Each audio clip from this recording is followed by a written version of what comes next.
যারা আমাদেরকে দিল্লিতে ট্রেন দেখিয়েছে, আগামী দিন তাদেরকে প্লেন দেখাবো দিল্লিতে। রাজি আছেন না? নয়, বিশাল লড়াই হবে, বিশাল লড়াই হবে। আমি পুরো প্রস্তুত, আপনারা প্রস্তুত আছেন তো নাকি? তাতে যা হয় হবে, কোনো অসুবিধা নেই। এখন দেখা সুখা মুখ সুখির ব্যাপার আর নেই, পুরো কাতার আলাদা। এখানে আমার মসজিদ মাদ্রাসা কবরের ব্যাপার, এখানে আমার ধর্মের অস্তিত্বের ব্যাপার, পাশাপাশি এখানে আমার দেশের সর্বোচ্চ মাতা সংবিধানের ব্যাপার। দুটো দিক দিয়ে সম্পূর্ণ পাওয়ারফুলের ব্যাপার।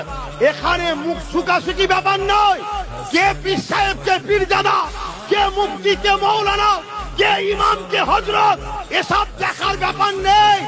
এখানে যারা এদের দালালি করবে, আগামী দিন তাদের বিরুদ্ধে প্রকাশ্য সংগ্রাম হবে, ঠিক না বেঠে?